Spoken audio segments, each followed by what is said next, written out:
Hi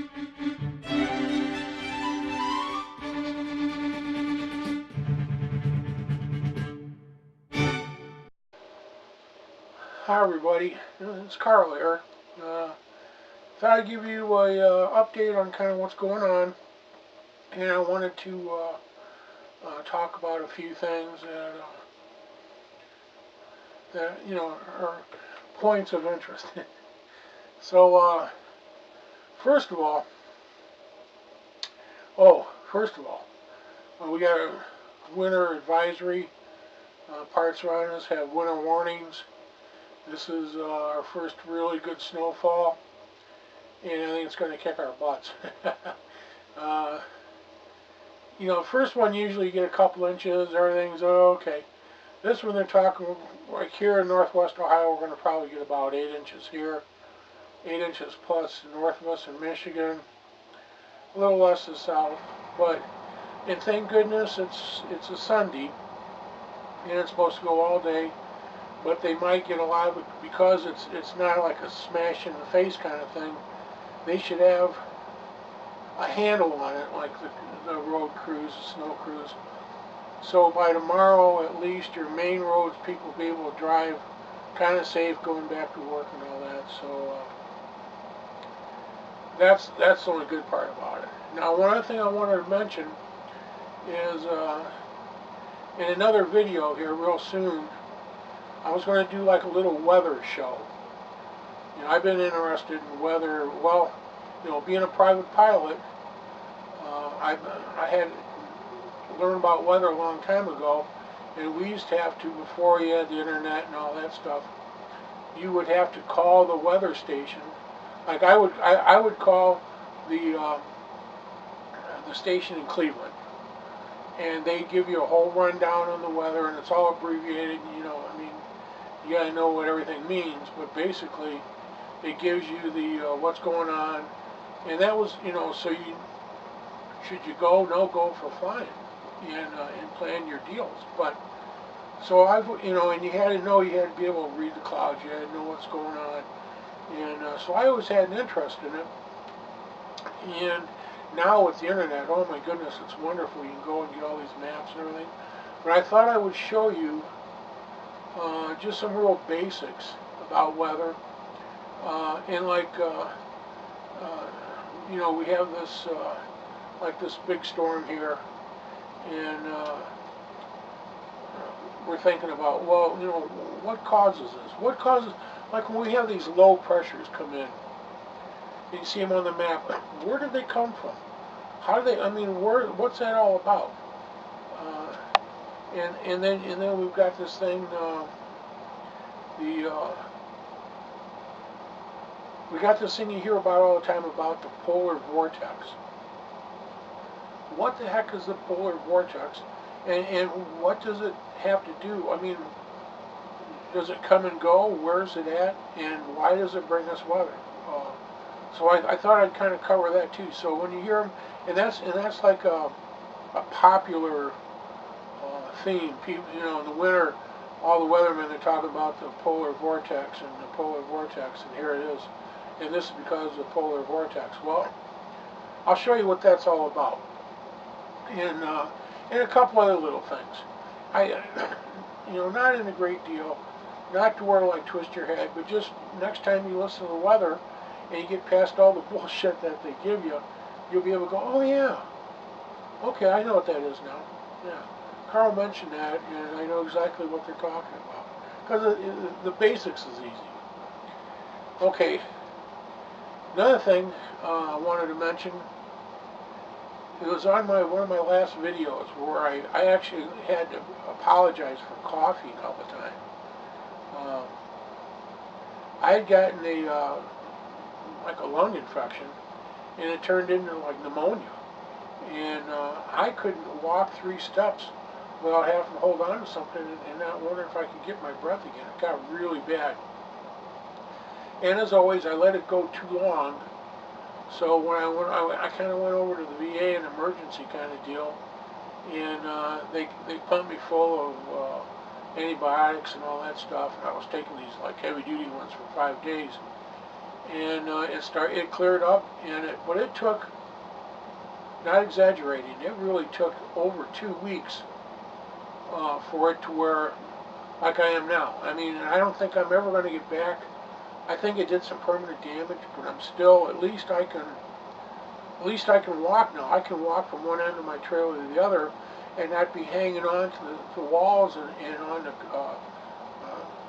you know, something, chairs or whatever, so I can get my breath. That was like crazy nuts. So, word of warning, and I know we're all bad about it. When you start getting sick like that, especially when it comes to like your breathing and things aren't right, please, please get a hold of your doctor. And if you can't get a hold of them, go to the ER. That's what that emergency care, the emergency room is. That's what it's for stuff when things are going bad. So I know sometimes it might cost, but let's say you let it go too far, and it gets the best of you. Is it worth your life? So, just word of warning, and I know I'm guilty, but just, please. Okay, so much for that. Now you know I was going, and I couldn't breathe at all, and I was having a hard time talking. Okay. Another weird thing happened.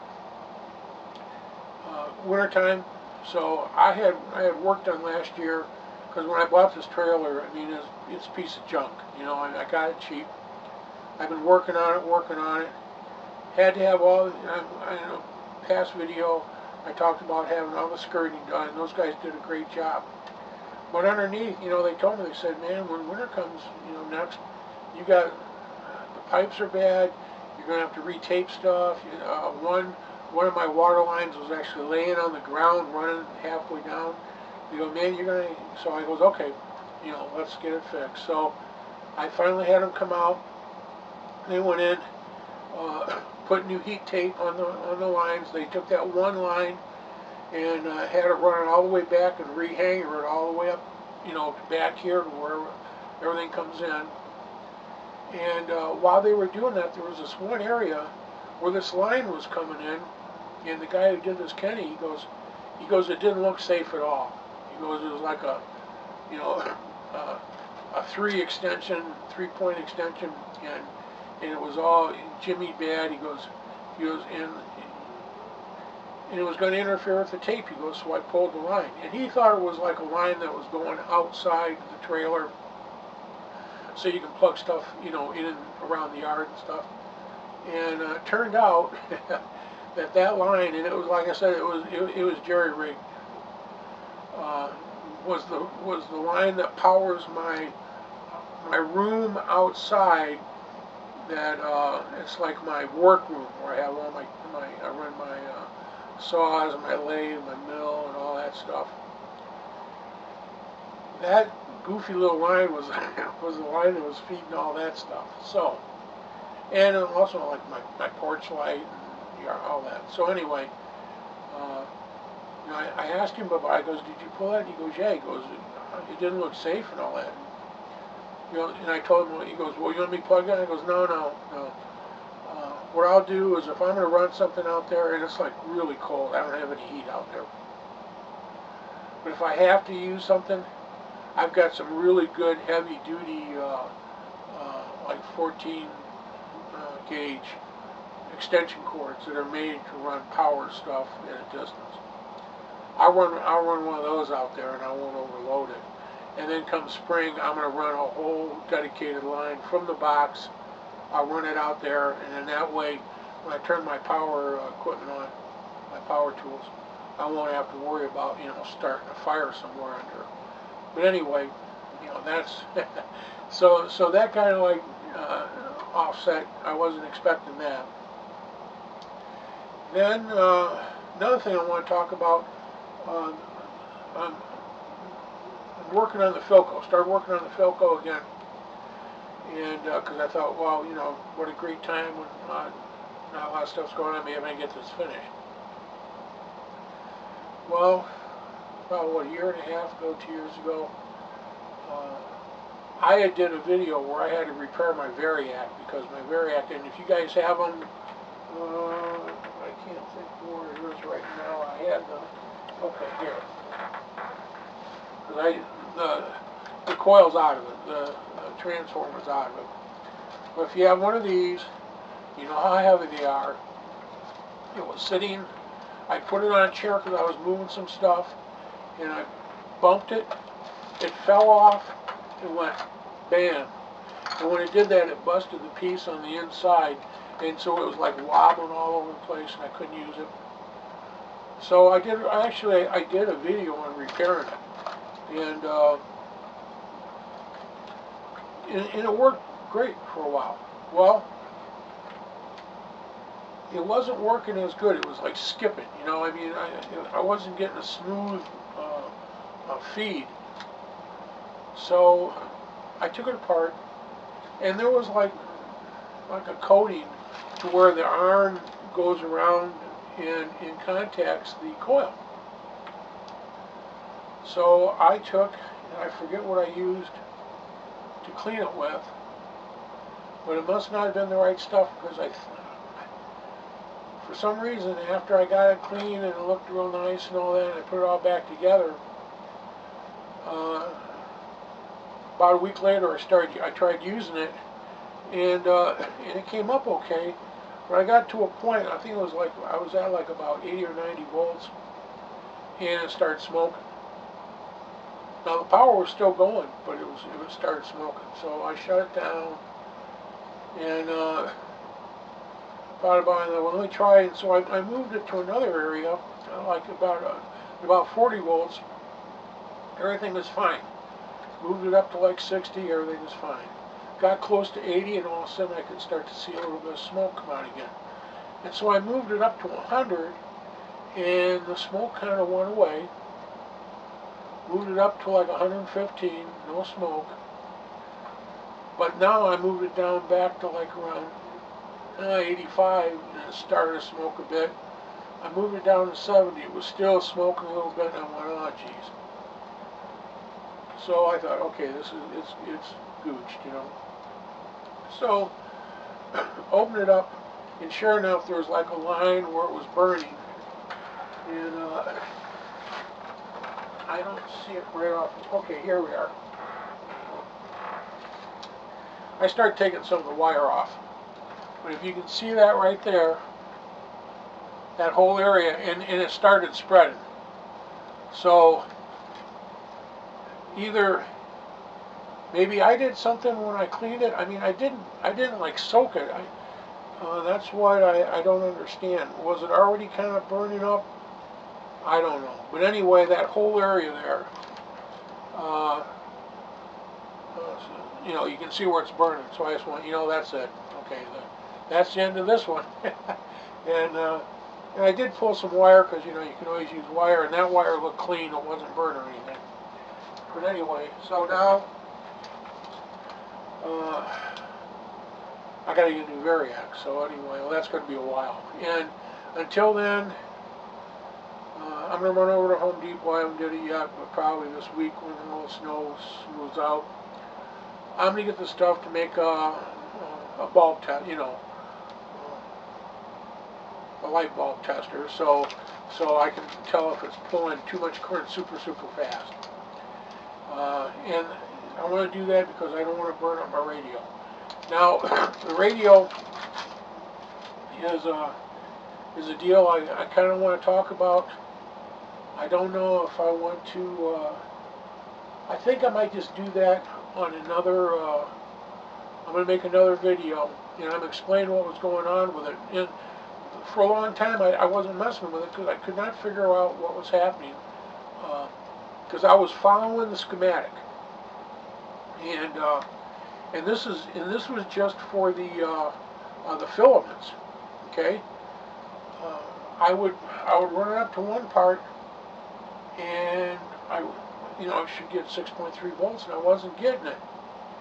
But if I like moved it to another area, then I was getting 6.3, and I'll explain all that in the next video. But then I go back to and I had everything exactly wired up the way the schematic showed. But evidently, you have to read into things, especially when they're like 1934, 1935 schematics. And like I said, we'll cover that. But I just wanted to give you a quick update on and kind of what was going on. And like I said, there for a while, that pneumonia thing really just like smashed me. That was incredible. So, and having COPD because I smoked all my younger years and like a dummy. Don't smoke, please don't smoke. But I really, once again, I think I pushed it, near the old sickle of the specter of death. So, and like I mentioned before, I won't harp on it, but man, if you have something going wrong with you, especially, I'm going to be 64 in a couple of weeks actually. So, when you and right now I cannot do stuff that guys in their 70s are doing. So, when you get beyond, I'd say beyond 50, things really start to change. Unless you're like a super, I work out and I'm great and I eat a lot of really good food and all that. If you're a normal guy, things really start to change at 50. By the time you're 60, you really have to kind of watch things. And so, when you start getting messages that like, hey, something might be wrong, man, take care of it. Don't let it go because sometimes it does fix itself, but if it doesn't, man, you're in a world of scary and hurt. So, enough said about that. But anyway, that's it for now. And like I said, I'm gonna have 2 follow-up videos. Actually, I'm gonna have 3 follow-up videos. I want to show you what's going on with the Felco and and what happened so far. And that will be a short one because, well, I'm going to explain what's going on with the schematic in that. But until I get the dim bulb tester put together, I'm not gonna take a chance of screwing anything up. I can't afford it, and I want to get this project done now. So that'll be the one video. The second video will be like the one I mentioned. I want to do a thing on the weather because this is that time of year where the weather's really changing, and I think it's cool to know what's going on. And then the third one, a lot of people enjoyed my videos on learning scales and learning the guitar and stuff. And so my next one on that, I'm going to show you the pentatonic scale, or kind of give you the basics and give you a starter on it. And that's that like I said before, using that minor pentatonic. You can play just about any blues song you want. I mean, you can jam along with it and feel comfortable and make something that sounds okay.